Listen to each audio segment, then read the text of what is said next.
Today's TrueFire Artist Spotlight is Josh Smith. Blues rock guitar virtuoso, singer, songwriter, and producer Josh Smith is hailed the world over as a master guitarist with raw talent and power to spare. Blending his signature mix of blues, rock, and jazz into dynamic original songs, Smith is known for his incendiary live performances, whether at the Grammy Awards or the Kennedy Center Honors. Today we would like to feature 3 free lessons from Josh's course, Blue Highways. All right, let's talk about getting outside of the pentatonic scale. Now, this is all part and parcel to finding your voice and building your vocabulary.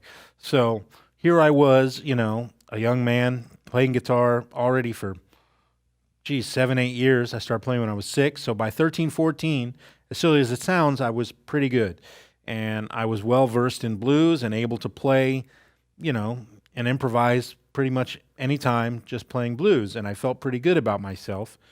And then I started hearing other guys. I started hearing John Scofield and Robin Ford and Larry Carlton and Wes Montgomery. And, of course, like I said, I was listening to a lot of horn players. That's Charlie Parker and, John Coltrane, Miles Davis, Dizzy, guys like that. And I started kind of hearing some of that stuff in my head, but having no idea how to play it. And I realized there were some things I could do to kind of start working on these things. And so this is the generalization of how I break out of the box. I'm thinking of basically 4 things. And I split that into 2 groups. 1 thing and then 3 other things. And this is going to sound complicated, but it's not. The 1 thing, the main thing, is building up the vocabulary of knowing what to play over every chord that's happening. So when a song is happening, you learn all these things over your life of what works over a certain chord. Now, this goes back to the basics. This is learning your circle of fifths, knowing that when a chord comes up in a song, you can play A, B, C, D, E. All these things work over that chord. It may be as simple as when this A7 comes, I know I can play A pentatonic. Whatever. And then you learn all these other things you can also play. But that's column A, learning everything that works over that chord.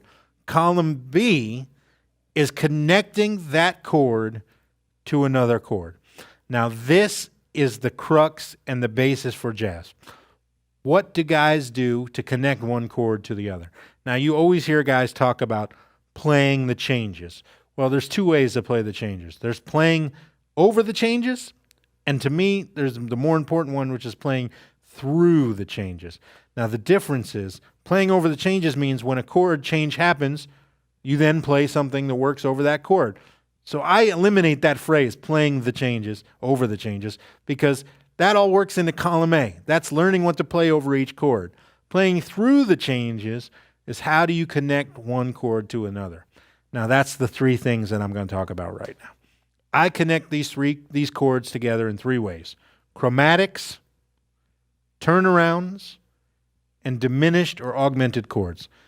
Now, these 3 things literally only exist to create bridges between chords, to create tension. So let's start talking about that.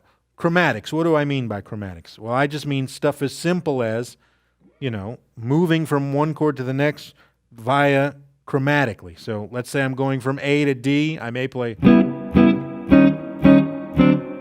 or I may play, or I may play. All these different chromatic moves you can get. Right? So you can use those things, of course, to connect chords together. So I may be playing a blues in A.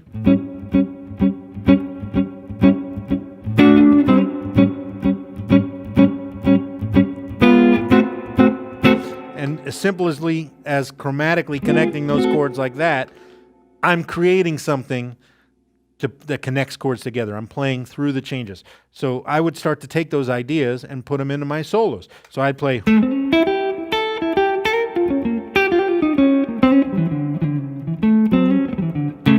right? So that's me playing basically in my solo. I'm chromatically moving in and out of the chords. That's one way that guys connect chords together. The second way is by using diminished chords and augmented chords and substitutions. So diminished chords literally exists to create tension. Right? When you hear that chord, what's the next chord you want to hear? So literally, you can do that in your solo. So let's say you're on that 4 chord. You want to create that in your solo.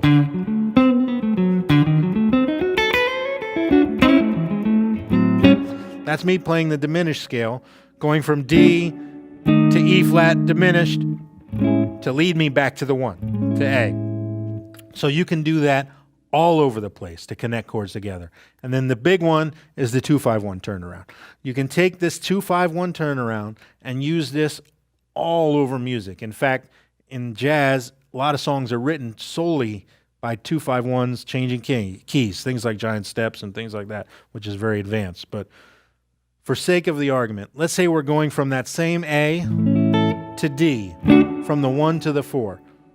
You can play a 2-5-1 to lead you to the 4 chord, and it's called a turnaround for a reason. But instead of playing the 2 and 5 of A, because we're trying to get to D, we're going to play the 2 and 5 of D. So if we're in A, I could play E minor to A to get to D. So you can hear, if I just play that in rhythm, Freddie Green style, why it's called a turnaround.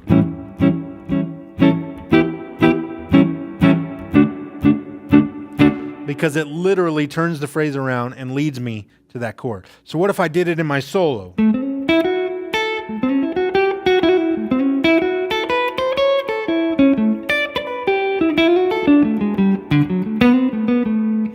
So that's me playing in my solo. You can do this everywhere. So I could take a blues and put a 2-5-1 everywhere.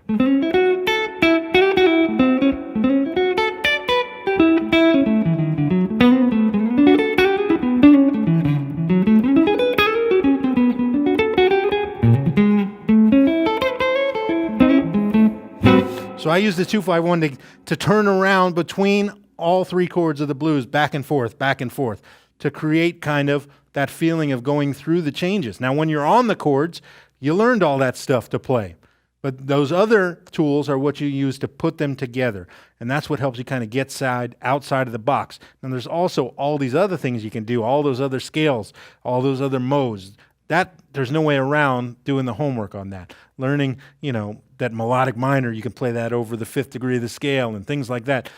That takes a lot of work, and that's something we can dive into in depth later on. But these are the tools that I use to really kind of bust through the playing and make things flow, because that's what you're trying to do even when you're outside of the box.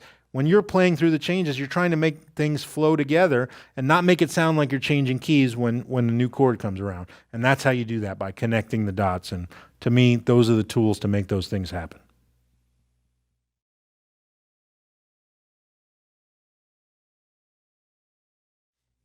All right, so let's talk about some of the stuff I was doing in that performance. I told myself I wasn't going to play that much, but I started slow at least. So that was the main thing. I tried to tell a story. I always think B.B. King first. It's like, what would J.D., what would B.B. do? Anyways, so I started here in the B.B. box.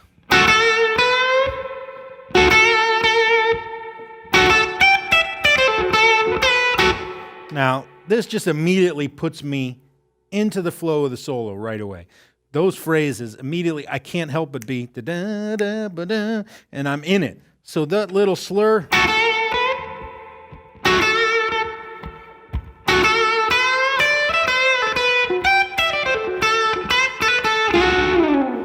is just, you can't help but feel that. The way he's raking those strings.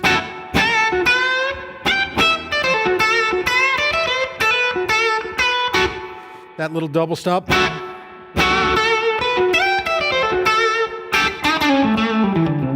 So I kind of was trying to play with a lot of feeling in that section. I was trying to, of course, highlight the chords that went by. So I was playing my D7 and my E7. But then I started to really, really build and kind of feel this solo. So I started off with that theme.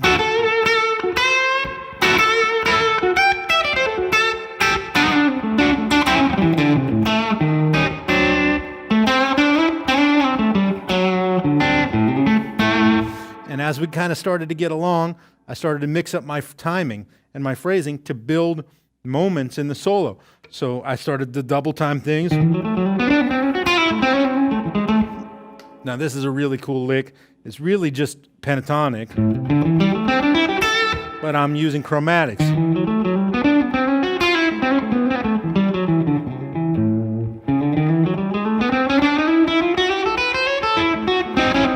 I'm basically doing that.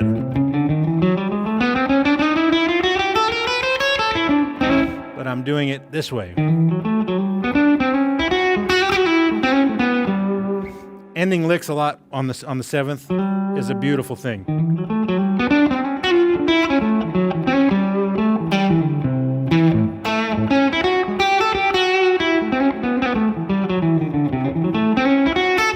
Now I'm slurring, I'm swinging, and then I'm doubling up. So I'll go straight from playing a straight lick to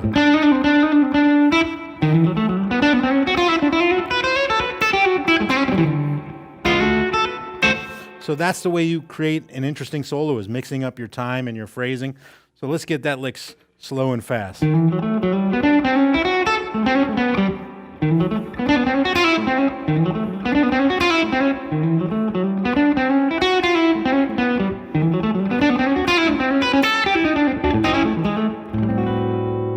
That's a really cool lick. Okay, so I also played some adventurous stuff in this towards the end as I was feeling my adrenaline kick in and I was trying to take it up a notch. I played some cascades, which are a little more of an interesting technique. It's where you involve open strings. So I played this one in A.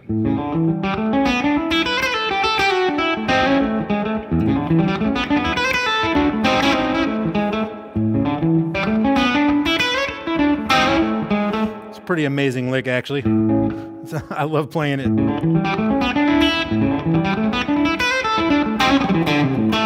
So here it is slow.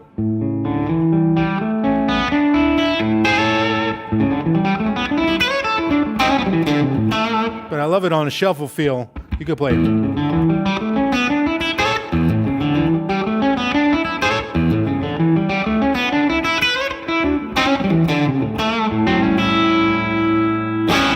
Really, really cool lick.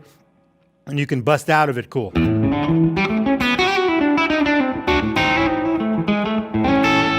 Over the 4, I played another cascading lick where I played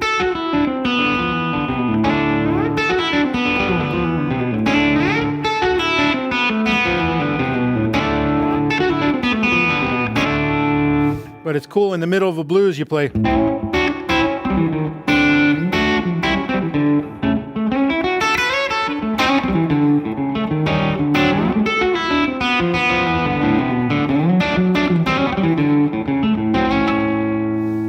it's cool to throw that in, especially when it's not on the 1 chord. And then I kind of just was mixing everything up, playing a lot of those different ideas. I started to play some diminish.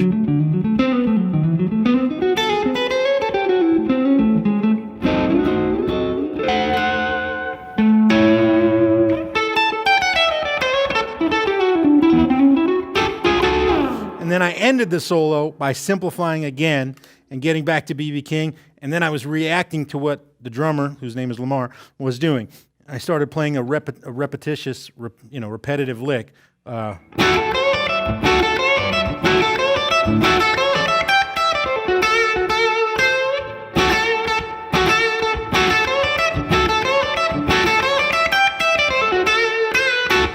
repetition is your friend because it establishes a motif and it creates, tension because the people want you to resolve off that. So you can play. Because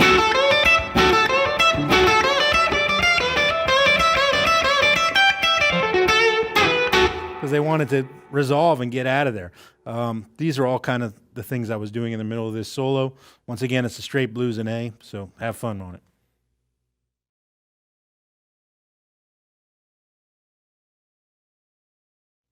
All right, so let's talk about what I was doing during that solo. The main thing, did you notice I started slowly?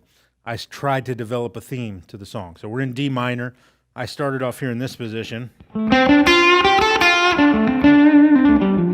I played a lot of licks that kind of answered themselves the way we talked about earlier in the lesson. So I played. then maybe I answered that.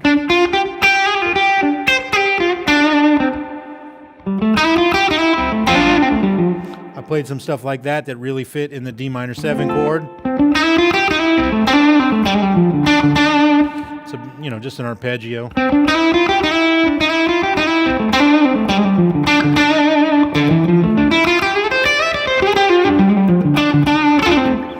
So I was trying to start off slowly and kind of build that story.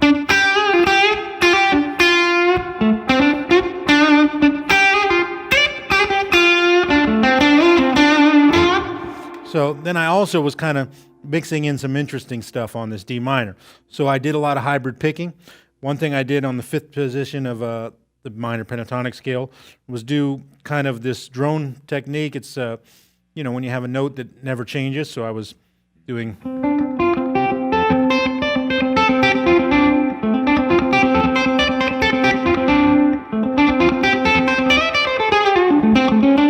So I like that one a lot because you can bounce out the way I just did. And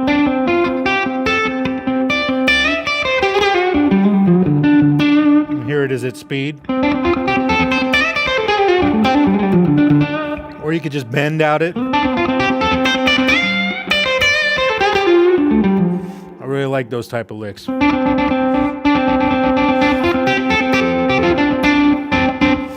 Some other cool stuff I did over this one chord, over the D minor, was I did this kind of sliding trill lick.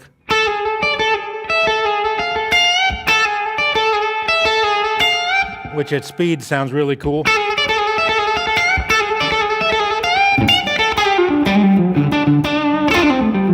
That's a really cool technique. I like sliding like that in minor keys. A lot of times I'll play stuff like this.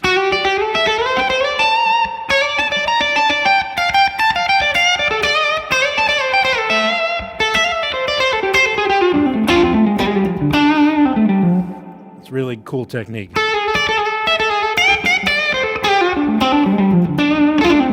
I did a lot of rakes like that.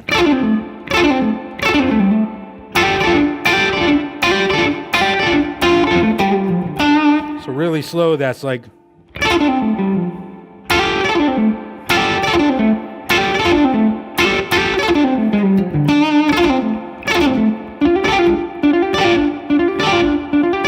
It's one of my favorite techniques. And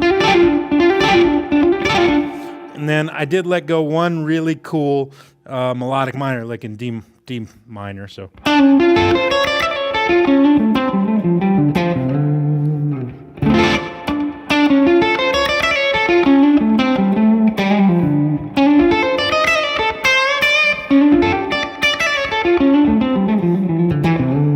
Now what I'm doing there is basically playing a D minor pentatonic scale. But I'm replacing all the ones, the Ds, with major 7s, which is D flat.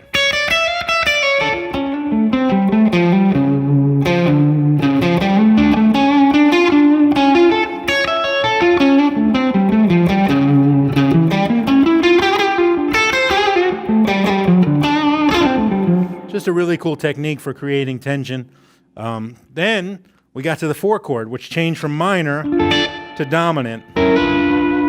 So over the dominant chord, I was really trying, of course, to highlight the root note of the chord. So that would be a G. But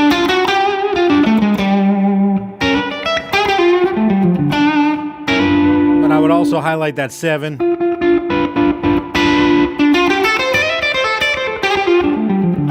So you could do some cool things going from minor to resolve on that dominant chord. So a couple times I think I did something like this.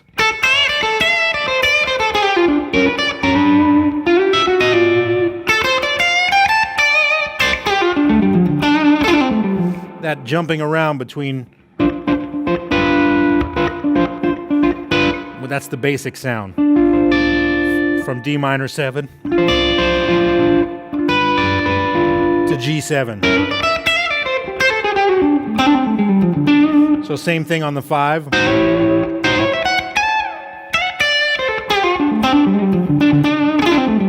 And I kind of just was trying to mix it all up and really tell a story, which is always the goal. No matter how long or short the solo is, could be 12 bars, could be 100 bars. I'm trying to have a beginning, a middle, an end, ramp it up where it feels necessary to ramp it up, react to the band, and really just tell that story that you're hearing and feeling. And hopefully I did that. So have fun messing around on that one in D minor.